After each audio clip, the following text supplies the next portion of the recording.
to Rising. We have a truly fantastic show for you today. Lots of subjects that I'm really excited to talk about. Lots of very interesting stuff. I feel like I haven't done the show in forever just because I was off on Thursday. You were off on Thursday as well. We were both off, yes. It's good to be back, Robby. Good to be back. All right, take it away, Briahna. All right, well, former President Trump sat down for a wide range of interviews over the course of the weekend, including for MSNBC's Meet the Press, where he sat with new host Kristen Welker. Let's tune in. You called some of your outside lawyers. You said they had crazy theories. Why were you listening to them? Were you listening to them because they were telling you what you wanted to hear? You know who I listened to myself? I saw what happened. I watched that election, and I thought the election was over at 10 o'clock in the evening. You were listening to your instincts. My instincts are a big part of it. That's been the thing that's gotten me to where I am, my instincts. But I also listen to people. There are many lawyers. I could give you many books. There are books that are written on how the election was rigged. There are numerous books that were written on how the election was rigged. Just to be clear, were you listening to your lawyer's advice or were you listening to your own instincts? I was listening to different people, and when I added it all up, the election was rigged. There are books were you that calling are written. The shots, though? In fact, Molly Hemingway wrote a great book. But were you calling Rigged. the shots ultimately? Excuse me. Molly Hemingway, who's highly respected and great, she wrote a book, a best-selling book called Rigged. Were you calling the shots, though, Mr. President, ultimately? As to whether or not I believed it was rigged, oh, sure. It was my decision. Later in the interview, Trump took aim at his 2024 competition and again moved left on the abortion issue. If a federal ban landed on your desk, if you were reelected, would you sign it at 15 Are you talking about a complete ban? A ban at 15 weeks? Well, people are starting to think of 15 weeks. That seems to be a number that people are talking about right now. Would you sign that? I would sit down with both sides and I'd negotiate something, and we'll end up with peace on that issue for the first time in 52 years. I'm not going to say I would or I wouldn't. I mean, DeSantis is willing to sign a 5-week and 6-week ban. Would you support that? You think that I think what he did is a terrible thing and a terrible mistake. New polling released this morning from Reuters Ipsos shows Trump in a statistical dead heat with current President Biden in a hypothetical general election matchup. All right. Want to take the first one yes, first? Sure. The implication of drilling down on the question of why Donald Trump believed the election was rigged, it seems to be related to this issue of whether or not he can use advice of counsel as a defense for some of his actions related to the Georgia indictment specifically, right? Right. I think I liked her questioning there because it got him to elaborate on like an actual point for what he means when he says the election was rigged.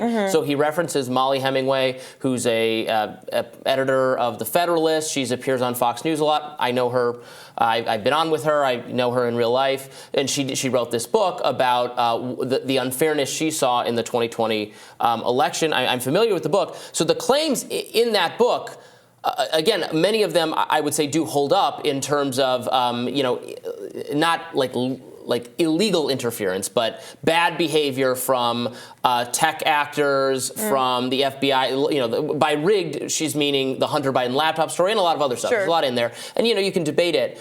But that, I think that's fair to say that how intelligence officials forced social media platforms to handle that a way that they shouldn't have, and that was not fair and that was not right. That's different from saying that ballots were taken out of the counting, right, and were not that very illegal, fraudulent element that's not been proven is, I think, different than it was unfair to me because they did things that were not good. So that's the slipperiness of the claim there. Yeah. I mean, and there was a lot that was not ideal. I was just thinking after we played that clip of him, I'm still in the okay. We have to say, but the election was not rigged. It was not stolen because that was YouTube's policy. Remember that we had to say that. We got our own channel got taken down for a while because we didn't say that. But YouTube's now realized that was a bad idea and has changed that policy, so we don't have to say that anymore. Yeah. So what you're saying is in this book, the arguments that are made are very much akin to the arguments that Hillary Clinton made after she lost in 2016. The same kind of spoiled grapes accounting of all the things that went wrong that a candidate feels like were outside of their control. That feel like they were treated unfairly, but don't actually amount to a fraud that would make someone want to make an argument the actual election results should be overturned. So again, there have been mixed views on the nature of the questioning here and whether or not this kind of a sit-down interview was useful, to whom exactly is another part of that question. But part of the critique that I saw was that you can pin him down on X, Y, and Z, but at the end of the day, him being able to point to something, oh, I was raped because of X, Y, Z reason, when that's not what he's being indicted for, making claims about in Georgia, is a kind of a bait and switch that allows him to acquire some credibility for those claims when that really isn't the issue or what he's being held liable for. Yeah.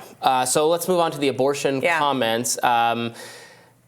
He's what he's saying there. Now, that's still not how I would handle it. I would handle it the way Doug Burgum handled it at the debate, where he says, look, there's not going to be a national abortion policy because the Constitution doesn't authorize it. But anyway, it sounds like he wants to hit DeSantis and other Republicans for wanting state bans and perhaps a federal policy that is much more pro-life, that has the cutoff point much earlier, which is what social conservatives want. Social conservatives have obviously loved Donald Trump. They had a major alliance, was part of his success. It's going to be interesting to see whether what he's saying here, which is practical from a strategic win a general election standpoint, is going to alienate social conservatives, because it is very much not in line with what they say they want. I've said it before and I'll say it again. I think if Biden wins in 2024, it will be almost entirely because of the abortion issue. And if Trump feels it all the way that I feel about that, then perhaps what we're seeing is a strategic move to get on top of that issue and really quiet the nerves of voters, including a lot of conservative-leaning voters who at the end of the day might be willing to stay home or even vote for Biden, specifically because of this issue. We have seen in conservative or purple states in Ohio, in Kansas, and all over the country, when abortion is on the ballot, everybody turns out in big numbers to preserve the right to choose. Trump has always been a little bit ahead of his party in terms of reading the tea leaves on this particular issue. And I know that he might be alienating himself from the social conservatives, but the question he has to answer is, are those social conservatives ultimately still going to come out and vote for him? Because at least he's not Joe Biden. Are they going to stay in the fold and vote blue no matter who? And it's the real base, the real cohort of people he needs to keep in the fold, those folks who might abandon him specifically over the issue of abortion. Yeah, I don't necessarily disagree with that, but it's going to be interesting to see how this affects him in the primary. Again, one of his most loyal base aspects were hardcore social conservatives who are absolutely pro-life and want very early bans on abortion. So who's their candidate? Pence? Right. All right. Well, I think their candidate is DeSantis, but we're going to find out. Like Matt Walsh type people. I was saying, are you going to go off on Trump for this? And he was saying, like, people were already dragging him for not having said anything about it because he's perceived as being pro-Trump. So he's like, I was off for the weekend. I was having family time. No, of course I'm against this. Of course this is bad. That sort of thing. Yeah, I'm very eager to see what kind of follow-ups he gets about this issue and whether his answer changes at all. Yeah. Well, that's not all for us. In another sit-down this weekend, Trump surprised some viewers when Megyn Kelly pressed him on gender. Let's watch. So would you be in favor of a ban then on puberty blockers and cross-sex hormones for minors? I think yes. Yep. I would. Can a man become a woman? In my opinion, you have a man, you have a woman. I think part of it is birth. Can the man give birth? No. Although they'll come up with some answer to that also someday. I heard just the other day they have a way that now the man can give birth. No, I would say I'll continue my stance on that. Okay. He was grappling with the Matt Walsh, what is a woman question there. Yeah, I love the idea that both Donald Trump and I saw the same article about womb transplants over the weekend. And he's like, wow, I saw this coverage in the New Yorker.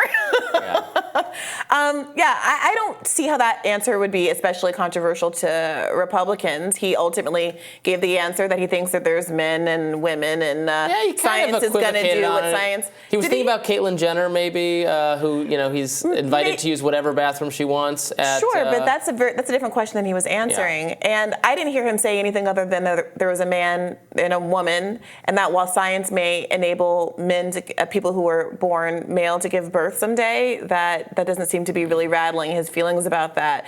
I do think that if we're in a world where Donald Trump's answer is considered to be too left-wing for Republicans, they've lost the thread, and they have moved far to the right. Well, nothing Donald even where Trump the does base is too left-wing for Republicans. Republicans love everything Donald Trump does. So well, do you think that's going to also be true for this abortion conversation? I think much like and again, I'm not speaking for myself. I'm speaking for the social conservative people and what I know that they want.